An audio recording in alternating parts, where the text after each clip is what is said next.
Veins తో బాధపడుతున్నారా? భారతదేశంలోనే బెస్ట్ ట్రీట్మెంట్ అందించే ఏకైక హాస్పిటల్ ఏవిస్. నమస్కారం. మీరు చూస్తుంది సుమన్ టీవీ. నేను మీ కీర్తి. సుమన్ టీవీ ప్రేక్షకులందరికీ శ్రీ విశ్వవసునామ సంవత్సర ఉగాది శుభాకాంక్షలు. తెలుగువారి సంవత్సరాది ఉగాది. క్రోధి నామ సంవత్సరానికి టాటా బై బై చెప్తూ కొత్త సంవత్సరానికి కొత్త ఆలోచనలతో ముందడుగు వేస్తున్నాం.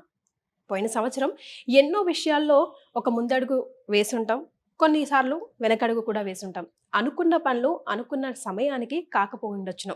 మరి అట్లీస్ట్ ఈ కొత్త సంవత్సరంలో మనందరికీ ద్వాదశ రాశుల వారందరికీ కూడా ఎలా ఉండబోతోంది, శ్రీ విశ్వవసు అంటే అర్థం ఏంటి, ద్వాదశ రాశుల వారికి ముఖ్యంగా మహిళలకి కూడా ఎలాంటి పరిహారాలు చేసుకుంటే బాగుంటుంది, సమయం అనుకూలించినప్పుడు ఇంకా సమయాన్ని మనకి మంచిగా తిరుగుబాటు చేసుకోవడానికి ఎలా ఉంటే బాగుంటుంది, ఇలాంటి విషయాలన్నీ మనకి తెలియజేయడానికి మనతో పాటు ప్రముఖ ఆస్ట్రాలజర్ బ్రహ్మశ్రీ నందిబట్ల శ్రీహరి శర్మ గురుగారు ఉన్నారు. నమస్తే గురుగారు. వాగర్థావివ సంపృక్తౌ వాగర్థ ప్రతిపత్తయే జగతః పితరౌ వందే పార్వతీ పరమేశ్వరౌ. సదాశివ సమారంభాం శంకరాచార్య మధ్యమాం అస్మదాచార్య పర్యంతం వందే గురు పరంపరాం. ఆదిత్యాయ చ సోమాయ మంగళాయ బుధాయ చ గురు శుక్ర శనిభ్యశ్చ రాహవే కేతవే నమః. శృంగేరి జగద్గురు పీఠాధిపతులకి, కంచి పీఠాధిపతులకి నమస్కారములు తెలియజేసుకుంటూ కార్యక్రమాన్ని ప్రారంభిద్దాం. అలాగే గురుగారు, శ్రీ విశ్వవసు నామ సంవత్సరం అంటున్నాం కదా, అంటే అర్థం ఏంటో? విశ్వావసు, విశ్వావసు అనగా విశ్వాసము కలిగినటువంటిది, నమ్మదగినటువంటిది అనేటువంటి అర్థంగా చెప్పవచ్చు. అంతేకాకుండా విశ్వావసు అనేటువంటిది గంధర్వరాజులలో ఒక రాజు. ఇతని పేరు మీదగానే వివాహం కాని అబ్బాయిలకి, ఆలస్యంగా వివాహం అవుతున్నటువంటి అబ్బాయిలకి ఈ యొక్క విశ్వావసు గంధర్వనామ మంత్రముతో కనుక జపము, తర్పణము, హోమము కనుక చేస్తే త్వరితగతిన వివాహము జరిగి తీరుతుంది అని చెప్పి మనకు మంత్రశాస్త్రంలో చెప్పబడి ఉంది.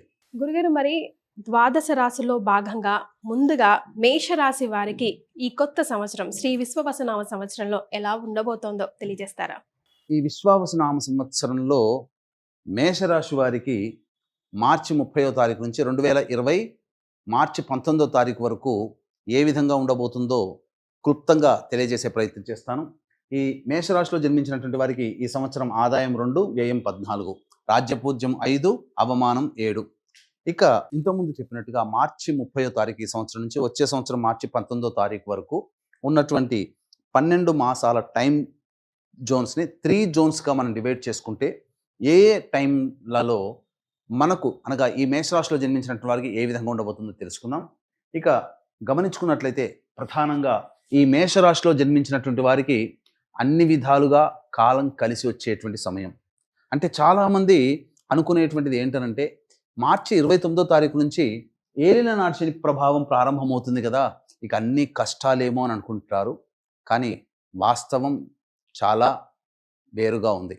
కారణం ఏంటంటే ఈ శని భగవానుల వారు మార్చి 29వ తారీఖు నుంచి మీనరాశిలోకి ప్రవేశం చేసిన తదనంతర కాలంలో వక్రీకరించి చాలా కాలం సమయం పాటు ఈ యొక్క కుంభరాశి ఫలితం అనగా గత 2.5 సంవత్సరాలుగా ఏ విధమైనటువంటి ఫలితాలు పొందుతారో అదే విధమైనటువంటి ఫలితాలని పొందగోరుతారు. కాబట్టి మనం చూసుకుంటే ప్రధానంగా ఈ మేషరాశి వారికి మే 14వ తారీఖు రోజున గురువు ప్రధానంగా వృషభ రాశి నుంచి మిథున రాశిలోకి ప్రవేశం చేస్తున్నాడు. కాబట్టి మార్చి 30 నుంచి మే 13వ తారీఖు వరకు గురువు సంపూర్ణముగా చాలా అనుకూలంగానే ఉంటాడు. ఏ విధంగానైతే గత సంవత్సరం ప్రధానంగా ధనపరమైనటువంటి ఇబ్బందుల నుంచి బయటపడ్డారో అదే విధంగా ధన ప్రవాహం మొదలవుతుంది. కాబట్టి ఏమి ఇబ్బంది పడాల్సినటువంటి అవసరం లేదు. ధనపరమైనటువంటి వాటికి మే 14వ తారీఖు వరకు కూడా టైం 1 జోన్లో భాగంగా గురువు సంపూర్ణంగా అనుకూలంగానే ఉంటాడు. ఇక ఈ శని భగవానుల వారిని కనుక చూసుకున్నట్లయితే మార్చి 29వ తారీఖు నుంచి అనగా మీనరాశిలోకి ప్రవేశం చేస్తూ జూలై 12వ తారీఖు వరకు మీనరాశిలోనే ఉంటాడు.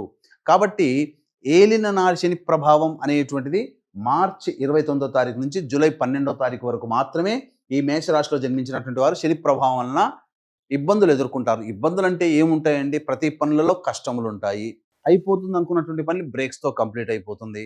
కాబట్టి ప్రతి దాంట్లో కూడా కొంత వ్యత్యాసం, అనుకున్నటువంటి దానికంటే కూడా ఎక్కువగా సమయంతో మనకు అనుకున్నటువంటి పనులు పూర్తవుతుంటాయి. ధన వ్యయం ఎక్కువగా ఖర్చు అవుతుంది. ఇదొక్కటే ఇబ్బందులు తప్ప మిగతా అన్ని రకాలుగా బాగున్నాయండి. ఎందుకంటే మే 16వ తారీఖు నుంచి లాభంలోకి రాహు ప్రవేశం చేస్తున్నాడు. పంచమంలో కేతుగ్రహ ప్రవేశ ప్రభావం. వెరసి మేషరాశి వారికి శుభగ్రహాల యొక్క ప్రభావం ప్రధానంగా చాలా చక్కగా ఉంటుంది, అందులో ఏమాత్రం సందేహం లేదు. ఒక్క శని భగవాన్ల వారిని సంతోష పెడితే తప్ప అన్ని విధాలుగా యోగదాయకంగా ఉంటుందని చెప్పవచ్చు. ఈ టైప్ 2 జోన్లో భాగంగా చూసుకున్నట్లయితే మే 14వ తారీఖు నుంచి సెప్టెంబర్ 27వ తారీఖు వరకు కూడా ఈ సంబంధించినటువంటి గురువు మిథున రాశిలోకి ప్రవేశం చేస్తాడు. మిథున రాశిలోకి ప్రవేశం చేయగానే ప్రధానంగా అక్కడ తృతీయ స్థానంలో ఉన్నటువంటి గురుగ్రహ ప్రభావము చేత ఇంచుమించు ఇతరుల యొక్క సహాయ సహకారాలతో అన్ని పనులను పూర్తి చేసుకుంటారు. గురువు కూడా ఏమాత్రం అంత ఇబ్బంది పెట్టేటువంటి గ్రహము కాదు ఈ మేషరాశిలో జన్మించినటువంటి వారికి. అయితే గురుగారు, లైఫ్లో ఒక అడుగు ముందుకు వేయాలంటే కొత్త వ్యాపారం కానీ, లేదంటే ఉన్న వ్యాపారాన్ని విస్తరించుకోవాలనుకుంటే కానీ, కొత్త ఉద్యోగంలో చేరాలన్నా, ఉద్యోగం వదిలేసి వేరే ఉద్యోగానికి వెళ్ళాలన్నా, అసలు నిరుద్యోగులు కూడా ఈ సంవత్సరం అంతా శ్రీ విశ్వవసునామ సంవత్సరంలో ఏ టైంలో వారు ప్రయత్నాలు చేస్తే కనుక వారికి కలిసి వస్తుందో ఒక్కసారి తెలియజేస్తారా? నవంబర్ 12వ తారీఖు రోజున కర్కాటక రాశిలో ఈ సెప్టెంబర్ 28వ తారీఖు నుంచి 12వ తారీఖు వరకు కూడా గురువు మిథున రాశిలో ఉంటాడు.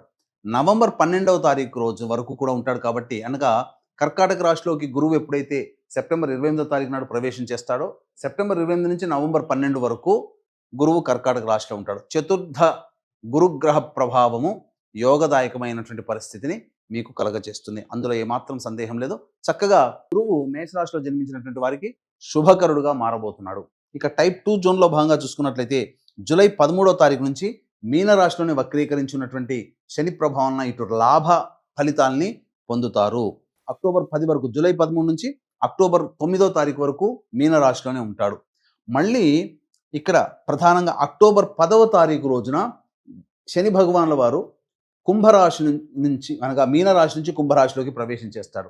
వక్రీకరించి ఉన్నటువంటి స్థితి ప్రభావం వలన జాగ్రత్తగా గమనించండి. ఈ అక్టోబర్ 10 నుంచి నవంబర్ 26 వరకు ఉన్నటువంటి సమయం మాత్రం చాలా కీలకమైనటువంటి సమయం. ఈ సమయంలో వృత్తి ఉద్యోగ వ్యాపారాల్లో పలు ఇబ్బందులు ఎదుర్కోవాల్సి వస్తుంది. కంటక శని ప్రభావం వలన మేషరాశి వారు అక్టోబర్ 10 నుంచి నవంబర్ 26 వరకు అనుకూలంగా ఉండనటువంటి సమయము ఇది. కాబట్టి ఈ సమయం మాత్రం శని ప్రభావం వలన మీరు అతి జాగ్రత్తగా నిర్ణయాలు అనేటువంటివి తీసుకోవాలి. ఇక టైప్ 3 జోన్లో భాగంగా చూసుకున్నట్లయితే నవంబర్ 12వ తారీఖు నుంచి డిసెంబర్ 27వ తారీఖు వరకు కూడా 26వ తారీఖు వరకు కూడా కర్కాటక రాశిలోనే గురుగ్రహ ప్రభావం వక్రీకరించి ఉన్నటువంటి పరిస్థితి. కాబట్టి తృతీయ రాశి ఫలితాలను కూడా ఇస్తాడు. కాబట్టి ఏమాత్రం సందేహం పడాల్సినటువంటి అవసరం లేదండి. ఇక డిసెంబర్ 27వ తారీఖు నుంచి వచ్చే సంవత్సరం మార్చి 14 వరకు కూడా గురువు మిథున రాశిలోనే వక్రీకరించి ఉన్నటువంటి కారణం చేత ప్రధానంగా ధనస్థానము, తృతీయ స్థానము ఈ రెండు ఫలితాలని కూడా గురువు ఇవ్వబోతున్నాడు. ఇక టైప్ 3 జోన్లో భాగంగా మనం చూసుకున్నట్లయితే నవంబర్ 26 నుంచి జనవరి 9 వరకు మీనరాశిలోకి ప్రవేశం చేస్తాడు ఈ సంబంధించినటువంటి శని భగవానుల వారు. కాబట్టి ఈ సమయం అనగా శని మళ్ళీ వక్రీకరించి ఉంటాడు. కాబట్టి ఎప్పటి వరకు ఈ సంబంధించినటువంటి జనవరి 10 వరకు. కాబట్టి ఇది మాత్రము చాలా కొద్దిగా క్లిష్టకరమైనటువంటి పరిస్థితులు. కాబట్టి జాగ్రత్తలు పాటించండి. ఆ సమయంలో ఆ మార్పు అనేటువంటిది ఉన్నప్పుడు ఆ సమయంలో జాగ్రత్తలు పాటించాలి. ఇది టోటల్గా చూసుకున్నట్లయితే ప్రధానముగా అన్ని రంగాలలో ఉన్నటువంటి వాళ్ళకి జూన్ 9వ తారీఖు తర్వాత ఇటు గురు ప్రభావము, ఇటు శని ప్రభావం వలన జాగ్రత్తలు పాటించాలి. అంతేకాకుండా ఈ సంబంధించినటువంటి రాహు ప్రభావము, శని ప్రభావము జూలై 13వ తారీఖు నుంచి ప్రారంభమవుతుంది. కాబట్టి తండ్రి గారి ఆరోగ్యం పట్ల మేషరాశిలో జన్మించినటువంటి వారు సంబంధించినటువంటి కొంత తండ్రి గారి ఆరోగ్యం పట్ల శ్రద్ధ వహించాల్సినటువంటి పరిస్థితి. ఇక విద్యార్థులకైతే ప్రధానంగా సంపూర్ణంగా యోగదాయకంగా ఉంటుంది. గురుగ్రహ ప్రభావం వలన జ్ఞాపక శక్తి చక్కగా ఉంటుంది. తద్వారా వాళ్ళు అన్ని పరీక్షలలో ఉత్తీర్ణులవుతారు. కోరుకున్నటువంటి విద్యా సంస్థల్లో ఉన్నత విద్య అనేటువంటిది అభ్యసించడం జరుగుతుంది. అయితే ప్రధానంగా మేషరాశిలో జన్మించినటువంటి అవివాహితులకి వివాహం జరిగేటువంటి అవకాశాలు ఎక్కువగా గోచరమవుతున్నాయి. కాబట్టి వివాహ సంబంధమైనటువంటి విషయాల్లో మీకు ఈ సంవత్సరం వివాహం జరిగి తీరుతుంది. ఇక అంతేకాకుండా ప్రధానంగా అన్ని రకాల వ్యాపార రంగంలో ఉన్నటువంటి వాళ్ళకి మాత్రం మే 14వ తారీఖు తర్వాత యోగదాయకంగా ఉంటుంది. మే 14 వరకు ధనపరంగా ఉంటున్నా శని ప్రభావం వలన ఇబ్బందికర పరిస్థితులు ఉంటాయి. ధనానికి లోటు ఉండదు, కానీ సమస్యలు చుట్టుముడతాయి. మే 14వ తారీఖు తర్వాత శని ప్రభావం తగ్గుతుంది. తద్వారా అనుకున్నటువంటి పనులు మందకొడిగా అప్పటి వరకు సాగుతున్నటువంటివన్నీ కూడాను యోగదాయకంగా మారుతాయి. రాహుకేతుల యొక్క ప్రభావం సంపూర్ణంగా అనుకూలంగా ఉంటుందని చెప్పవచ్చు. ఇక రాజకీయ నాయకులకైతే అధికారుల యొక్క అండదండలు సంపూర్ణంగా ఉంటాయి. మే 14వ తారీఖు తర్వాత గురువు కూడా మారుతున్నాడు. అలాగే జూలై 13 నుంచి మాత్రం ఏదైనా పదవి ఆశించినట్లయితే ఖచ్చితంగా పదవి లభించే అవకాశం ఉంటుంది. గత సంవత్సరం ఇబ్బంది పడినటువంటి పరిస్థితుల్లో ఈ సంవత్సరం మాత్రం పెద్దల యొక్క సహాయ సహకారాలతో ఏదైనా కానీ పదవి అనేటువంటిది మీకు లభిస్తుంది. కింది స్థాయి వ్యక్తుల యొక్క అనగా సహచరులు, అనుచరుల యొక్క అనుగ్రహం, వాళ్ళ యొక్క సహాయ సహకారాలు ఉండడం వల్ల మంచి పేరు ప్రఖ్యాతులతో పాటు ఆశించినటువంటి పదవిని లభించే అవకాశం గోచరమవుతుంది. ప్రధానంగా ఈ యొక్క మేషరాశిలో జన్మించినటువంటి సినీ కళారంగంలో ఉన్నటువంటి వాళ్ళకి మాత్రం కాస్త గడ్డు కాలం అని చెప్పవచ్చు. ఆశించిన మేర ప్రాజెక్టులు అనేటువంటి వచ్చినప్పటికీ కూడా ధనపరంగా కొంత ఇబ్బందికర పరిస్థితులు అనేటువంటి ఉంటాయి. కానీ కీర్తి ప్రతిష్టలకు మాత్రం ఏమాత్రం లోటు లేదని చెప్పవచ్చు. అయితే ప్రధానంగా ఈ సంబంధించినటువంటి వ్యాపార రంగంలో ఉన్నటువంటి వాళ్ళు వ్యాపార సంబంధించినటువంటి విషయాల్లో చాలా కీలకమైనటువంటి నిర్ణయాలు ఈ సంవత్సరం తీసుకోబోతారు. తద్వారా ప్రథమార్థం కంటే ద్వితీయార్థం అనగా జూలై నుంచి వీళ్ళ యొక్క జీవితంలో చాలా మార్పులు అనేటువంటివి గోచరమవుతున్నాయని చెప్పవచ్చు. ఇక గమనించుకున్నట్లయితే ఈ యొక్క మేషరాశిలో జన్మించినటువంటి రైతులు 2 పంటలు లాభిస్తాయి. మిగతా ఏ వృత్తి వ్యాపార రంగంలో ఉన్నటువంటి వాళ్ళకైనా జూలై తర్వాత మాత్రమే వీరికి సంపూర్ణముగా యోగకాలంగా చెప్పవచ్చు. చాలా సంతోషం గురుగారు. మరి ముఖ్యంగా మహిళలకి, మేషరాశిలో జన్మించిన మహిళలకి ఎలా ఉంటుందో ఒక్కసారి తెలియజేయండి గురుగారు. ఇక ఈ మేషరాశిలో జన్మించినటువంటి మహిళలు జాగ్రత్తలు పాటించాల్సినటువంటి పరిస్థితి. పేరు ప్రఖ్యాతులకి లోటు ఉండదు, బాధ్యతలు పెరుగుతాయి. కానీ మీ యొక్క సహాయ సహకారాలు తీసుకొని మిమ్మల్ని వాడుకోవడం తప్ప మీకు మళ్ళీ తిరిగి సహాయం చేసే అవకాశాలు తగ్గుతాయి. కాబట్టి జాగ్రత్తలు పాటించండి. అనవసరమైన విషయాల్లో ఎక్కువగా బాధ్యతలు తీసుకోకుండా ఉండడమే మేలని విషయం గమనించుకోవాలి.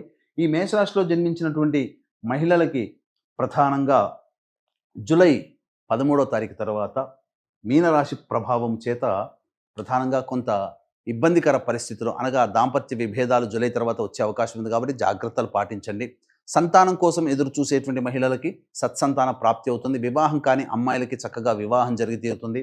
అలాగే ఏదైనా కానీ ఒక వ్యాపారం అనేటువంటిది చేపట్టాలనే ఆలోచన కార్యరూపం దాల్చడం అన్ని విధాలుగా ఈ యొక్క మేషరాశిలో జన్మించినటువంటి మహిళలకు ఉంటుంది. కాకపోతే ఒకటి బాధ్యతలు ఎక్కువగా పడతాయి. తద్వారా శారీరక శ్రమ, మానసిక ఒత్తిడి అధికంగా ఉండడం కొన్ని సమస్యలకి కారణమవుతాయని చెప్పవచ్చు. కాబట్టి ఏదైనా కానీ ఎక్కువ రిస్క్ తీసుకోకుండా మీరు బ్యాలెన్స్డ్ మెంటాలిటీతో కనుక ఉంటే ఇటు ఇంటిలో మరియు బయట కూడా అన్ని రంగాలలో ఈ మేషరాశిలో జన్మించినటువంటి మహిళలు చక్కగా రాణిస్తారని చెప్పవచ్చు.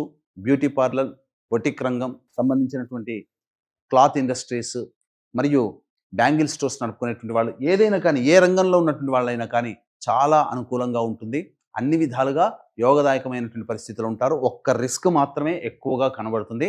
కాబట్టి బాధ్యతల్ని, శ్రమ ఒత్తిడిని తగ్గించుకునే ప్రయత్నం చేసుకుంటే అన్ని విధాలుగా గ్రహాలన్నీ కూడాను అనుకూలంగా ఉన్నాయని చెప్పవచ్చు. గురుగారు, మరి మహిళలతో పాటుగా మనం ప్రతి ఒక్కరం కూడా మేషరాశిలో జన్మించిన వారు ఎలాంటి పరిహారాలు పాటిస్తే సమయం అనుకూలించినప్పుడు ఆ సమయాన్ని సునాయాసంగా దాటివేయవచ్చు అంటారు? ఈ మేషరాశిలో జన్మించినటువంటి వ్యక్తులకు అందరికీ కూడా దైవానుగ్రహం తప్పనిసరి. ఎందుకంటే గురుగ్రహము అతిచార ప్రభావంలో కొంతకాలం కర్కాటక రాశిలో, అలాగే వక్రీకరించి స్థితి పొంది ఉండడం, అలాగే మళ్ళీ మిథున రాశిలో కూడా వక్రీకరించి ఎక్కువ కాలం ఉంటుండడం, అలాగే శని భగవానుల వారు కూడా కొంత అనుకూలంగా లేని కారణం చేత ఈ సంబంధించినటువంటి మేషరాశిలో జన్మించినటువంటి వారు తప్పకుండా దైవానుగ్రహాన్ని పొందే ప్రయత్నం చేస్తే చాలా సమస్యలు దైవానుగ్రహం వల్ల తప్పుతాయని చెప్పవచ్చు. దీనిలో భాగంగా మీ యొక్క ఇంటి దైవము అనగా కుల దైవాన్ని ఎల్లప్పుడూ కూడా అవకాశం కుదిరినప్పుడల్లా కూడా మీరు పూజించే విధానాన్ని అలవాటు చేసుకోండి. అలాగే మీ ఇంట్లో నుంచి మీరు బయటికి వెళ్ళేటప్పుడు, ఏదైనా పని మీద వెళ్ళేటప్పుడు విజయవంతం కోసం మీ యొక్క గ్రామ దేవతకి 9 నిమ్మకాయల దండ అమ్మవారికి వేసి వెళ్ళండి. తప్పకుండా మీకు మంచి జరుగుతుంది. అలాగే ఈ యొక్క మేషరాశిలో జన్మించినటువంటి వారికి దైవానుగ్రహం తప్పనిసరి ఇంతకుముందు చెప్పుకున్నాం కదా. అందుకనే ఈ యొక్క విశ్వావసనామ సంవత్సరం మొత్తం 12 మాసముల పాటు ఈ దైవానుగ్రహం అందరికీ అందించాలనేటువంటి ఒక సదుద్దేశంతో ప్రతి నెల మీ యొక్క సంకల్పం నెరవేరాలనే ఉద్దేశంతో సంకల్ప సిద్ధి హోమాలు, అలాగే మీరు ఏ పండితుల దగ్గరికి చూపించుకున్నా ఏ పూజలు హోమాలు చేసుకోమని చెబుతారో మీ యొక్క జాతకాన్ని అనుసరించి అటువంటి సర్వ పూజలు కూడా ఈ 12 మాసాల పాటు ప్రతి నెల ఒక పుణ్యతిథి రోజున చేయించడం జరుగుతుంది. సర్వదోష నివారణ పూజలు, హోమాలు అనేటువంటివి. కావున అవకాశం ఉన్న వాళ్ళు ఇట్టి మహత్తరమైనటువంటి కార్యక్రమంలో సభ్యులుగా చేరదలుచుకున్న వాళ్ళు కార్యక్రమ తదనంతరం కాంటాక్ట్ చేసి పూర్తి వివరాలు తెలుసుకోవచ్చు. ఇది ప్రధానంగా మహామహిమాన్వితమైనటువంటి కాశీ క్షేత్రములో కాశీ విశ్వేశ్వరుని యొక్క సన్నిధానంలో ఈ కార్యక్రమం ప్రారంభమవుతుంది. కావున దీనికి ఏప్రిల్ 18వ తారీఖు రోజున శ్రీకారం చుట్టబోతున్నాం. ఏప్రిల్ 18 నుంచి ప్రతి నెల ఒక్కొక్క పుణ్యక్షేత్రంలో మీకు సంకల్ప సిద్ధి, సర్వదోష నివారణ పూజల హోమాలని జరిపించడం జరుగుతుంది. అవకాశం ఉన్న వాళ్ళు కార్యక్రమం తదనంతరం కాంటాక్ట్ చేసి గోత్రనామాలు నమోదు చేసుకోవచ్చు. చాలా సంతోషం గురుగారు. గురుగారు, ఆరోగ్యమే మహాభాగ్యం అంటాం కదా, మరి ఆరోగ్యం ఈ సమయంలో బాగుండదు, వీళ్ళకి కాస్త జాగ్రత్త వహించాలి, కాస్త ఇలాంటి పరిహారాలు పాటిస్తే బాగుంటుంది అనుకోవడానికి మేషరాశి వారికి ఏ ఏ సమయం బాగుంటుంది, బాగుండదో ఒక్కసారి తెలియజేస్తారా? ఈ యొక్క మేషరాశిలో జన్మించినటువంటి వాళ్ళు ఎటువంటి సమయంలో జాగ్రత్తలు పాటించాలి ఆరోగ్యం పట్ల అంటే ప్రధానంగా మార్చి 30వ తారీఖు నుంచి జూన్ 4వ తారీఖు వరకు. ఎందుకనంటే వాహన ప్రమాదములు చోటు చేసుకునే అవకాశం ఉంటుంది, ఆపరేషన్స్ జరిగే అవకాశం ఉంటుంది, కుటుంబ సభ్యులతో కానీ భాగస్వాములతో కానీ దాంపత్యంలో కానీ పొరపచ్చాలు వచ్చే అవకాశాలు ఉంటాయి. కాబట్టి ఈ సమయాలన్నీ కూడా జాగ్రత్తగా వినండి. ఈ సమయాన్ని జాగ్రత్తగా మీరు గుర్తుపెట్టుకోండి. ఎందుకంటే ఆ సమయంలో కాస్త తగ్గి ఉండడం మేలనే విషయాన్ని గమనించుకోవాలి. మార్చి 30 నుంచి జూన్ 4వ తారీఖు వరకు, సెప్టెంబర్ 12 నుంచి అక్టోబర్ 25 వరకు, అక్టోబర్ 26 నుంచి డిసెంబర్ 5వ తారీఖు వరకు ఉన్నటువంటి సమయాలు జాగ్రత్తలు పాటించండి. ఇక వీక్షించేటువంటి ప్రేక్షకుల మేషరాశికి సంబంధించినటువంటి వాళ్ళు ఉద్యోగం కోసం వెతుకుతుంటుంటారు, ఉన్న సంస్థ నుంచి వేరే ఉద్యోగం కోసం మారుతూ ఉండాలనే ఆలోచన చేస్తుంటారు, కొత్త వ్యాపారం ప్రారంభించాలి, వ్యాపార అభివృద్ధి చేసుకోవాలి అనుకునేటువంటి వాళ్ళందరూ కూడా కొన్ని సమయాలు సూచించడం జరుగుతుంది. ఆ సమయంలో ప్రయత్నం చేస్తే ఖచ్చితంగా మీకు గ్రహాలు అనుకూలంగా ఉంటాయి. ఏమా సమయాలు అంటే జూన్ 15 నుంచి జూలై 15 మధ్యకాలము, సెప్టెంబర్ 15 నుంచి అక్టోబర్ 16 మధ్యకాలము, వచ్చే సంవత్సరం జనవరి 14 నుంచి మార్చి 13వ తారీఖు వరకు ఉన్నటువంటి కాలం. ఈ సమయంలో గనక మీరు ప్రయత్నం చేస్తే తప్పకుండా మీరు విజయాన్ని పొందుతారు. మీ యొక్క కోరిక గత సంవత్సరం తీరకపోయినా ఈ విశ్వావసునామ సంవత్సరంలో తీరాలని సంకల్పం చేసుకుందాం. అలాగే మీకున్నటువంటి జాతకరీత్యా ఉన్నటువంటి సర్వదోష నివారణలు జరగాలి, మంచిగా జీవించాలనే అనుకునే ఆరాటపడే వాళ్ళు ఎవరైనా కానీ ఈ కాశీ క్షేత్రంలో ప్రారంభమయ్యేటువంటి ఏప్రిల్ 18వ తారీఖు రోజున ప్రారంభమయ్యేటువంటి కార్యక్రమంలో మీరు సభ్యులుగా చేరే ప్రయత్నం చేయండి. తప్పకుండా ప్రతి సంవత్సరం పాటు ప్రతి నెల ఒక్కొక్క కార్యక్రమం జరిపించడం జరుగుతుంది. అందులో ప్రధానంగా మృత్యుంజయ హోమం కూడా జరిపించడం జరుగుతుంది. అవకాశం ఉన్న వాళ్ళు ఇట్టి మహత్తరమైనటువంటి కార్యక్రమాన్ని సద్వినియోగపరచుకోవచ్చు. చాలా సంతోషం గురుగారు, ధన్యవాదాలు. సర్వం శ్రీ ఉమామహేశ్వర పరబ్రహ్మార్పణమస్తు.